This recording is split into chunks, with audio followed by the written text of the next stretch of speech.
So the only way for me to catch up is if I now get a bullseye, right? Yeah. Ooh! Hello everyone, welcome to A Great Alternative. Today is going to be a fairly quick video, but quite a fun video. So I have been looking to get into throwing axes for quite a while now. We've got the space to do it on the land. I've got the access to get wooden targets and things, but I have no experience and I've never done it before. So that's why I'm here with Neil from Forgeways. Neil teaches axe throwing at his bushcraft site. He teaches all kind of manner of things. There's plenty of videos if you want to go check that out that we've done with Neil. But today you're going to tell me about how I can, where I get axes like this from, how I use them safely, obviously, and then we might have a go and have a bit of a competition maybe. I don't know. So Neil, how do I get started? Yeah, so first of all, we're here in our lovely Welsh woodland. It's a nice private bit of woodland. We've got a nice safe clearing. There's no public's going to wander through the site. So I know all the kids are safely locked away, the dog's chained up, so nothing's going to come into this area. I suppose that's the first thing. Mm-hmm. And yeah, you mentioned I've got a nice big round of wood. I don't worry about competition size targets or the competition height off the ground, but I've just elevated it enough and a good size target to hit really. I've got a wooden round that's just starting to rot ever so slightly on the surface. It helps the beginner with their axes to stick in the target rather than cutting a beautiful shiny disc of oak. You're going to get the axes bouncing off and maybe sort of ricocheting a bit more than this target, so that's a good starter. And then yeah, well, the axes themselves for adults, I've got a cold steel Norse hawk, these are called, and they're a sort of an American style tomahawk. Mm-hmm. But these are really robust, they're really good quality, and they're designed so the handle's not held into the head other than with friction, so you can quickly knock out a broken handle and fit a new one. You can buy replacement handles from the same place that you buy these axes from. There's 3 or 4 websites that use your favourite search engine for cold steel Norse hawks, and they're about £45 to £50 for these ones. And replacement handles are about £15. Okay. If you're handy with a lathe and a draw knife, you can make your own, of course. But yeah, they come slightly longer. They're about 22 inches long, and I've shortened them to 18 just to make it a little more user friendly for beginners or smaller adults. I appreciate that I'm a little bit taller than the average, so yeah, so I've shortened these down. But yeah, quick insert, I didn't hit it on the handle, but it's sort of wiggled itself free. Yeah, so they're designed this way so they don't break the handle so easily, and it's really quick and easy to change a handle if it breaks this way. But simply, to continue throwing, just turn it upside down, just flick it down, and then just give it a couple of knocks in its own weight, or just put it on, and that's more than enough to throw. If you're really worried about it, you can put a line of electrical tape just below the head, and that just holds it up for a bit more. But yeah, I like it like that. Just knock it back on and throw away. Okay, let's have a go. How do we get started? I'm going to hold near the end of the handle. Mm-hmm. Almost the point, it almost sits in that fleshy bit of my hand. And I'm going to hold it out in front of me, so my arm is in a straight line with the axe handle. And I'm going to point it at the centre of the target where I want it to hit. And then I'm just going to bring the axe back. So I've got a fairly horizontal upper arm. Mm-hmm. And then without like literally throwing myself at the target or putting huge amounts of effort in, I'm fairly relaxed. I'm going to bring the axe forward, and as it gets just off horizontal, so I'm then essentially just going to let go. I'm not going to do crazy flicks with my wrist. I'm just you're not catching it, and you're not creating the flick. You're letting it. I'm just doing a fairly smooth, gentle rotate with my arm, and then as it gets to the release point just off horizontal, I'm letting go, so it'll be like that. And but yeah, that's the theory. Let's see how many bloopers What are you, I see you've got a distance here. Is there a set distance that you would say beginners should start at?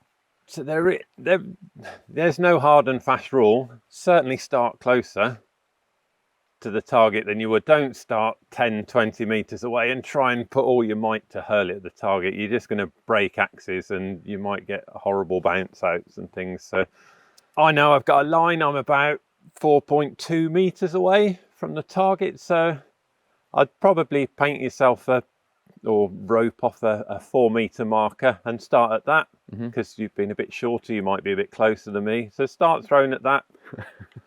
And then we're trying to get the perfect number of rotations, so the head, either at the points or the main cutting edge, sort of sits in the target. So you might have to adjust. If you see the target and the tail end hits, you need a bit more rotation, so you need to step a little bit further away. So older teenagers and adults really for this size of axe. There's something called throwing angels. Okay.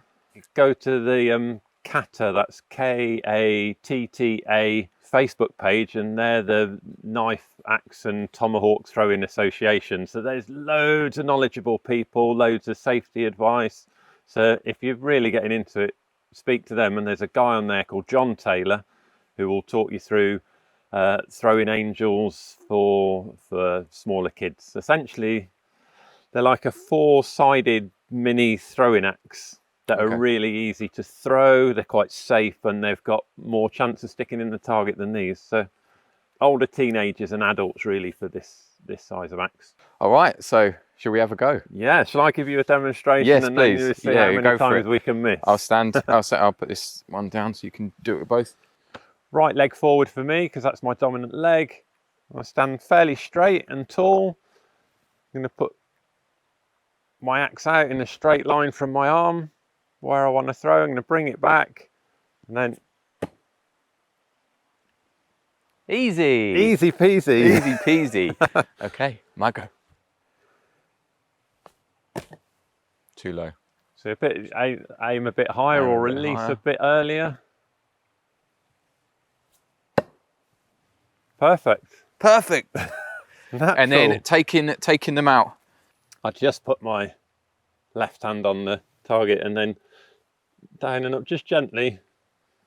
Just a quick one. If you've got a really keen, eager family that are watching, create a line where people can stand and watch from a slight distance. Don't have anyone sort of stood here watching you throw, because if you get a bounce out that comes out to the side, it might get you, or an axe head goes a bit awry when you're throwing. So that's it. Yeah, you've got here. Self-explanatory. This is Neil does classes, and there's the first line, which is your throwing from line. Then there's the secondary line, which is where the queue of children will stand, so that then therefore one at a time they come up. Neil's next to them. They throw. Neil collects, and then they go back to the back of the queue. The next person comes up. So at any one time, you've got people in a kind of safe area, a safe distance away. Okay, so let's have a go. 2 practice shots, and then we'll go for three proper scoring competition.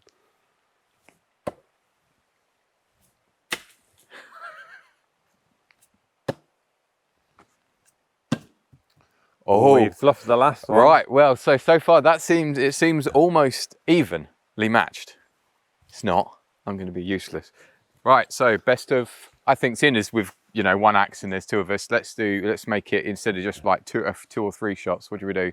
6 shots each? We can do 6. 6 shots each. If you're feeling like you need 6 to catch up. Okay, right. You can go first. Yep. Okay. Yeah. Go for it. So quiet. Should we go one at a time or one at a time? One at a time. We'll go one at a time. Quiet in the audience, please.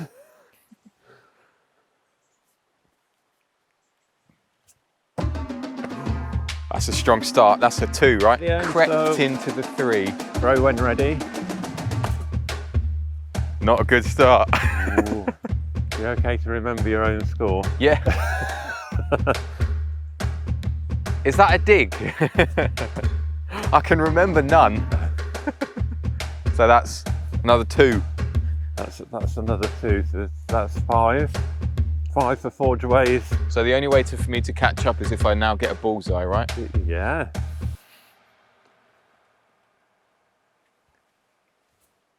Ooh! 4.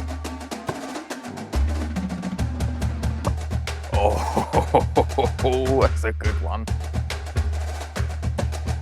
Ooh. Oh. So. He's not snuck in. I'm just going I don't for a think 3. so. So that's I'm a 3, 16. which would make you 16, and I'm on You're 11. on So the 11. only way I could bring it into a tie break would be to get a bullseye. Okay.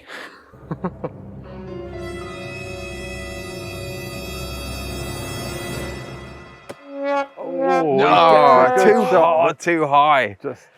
So, congratulations. Forgeways winner today. Okay, thanks everyone. I'll see you in the next one. Brilliant. Thanks. Cheers. I'm happy to keep playing.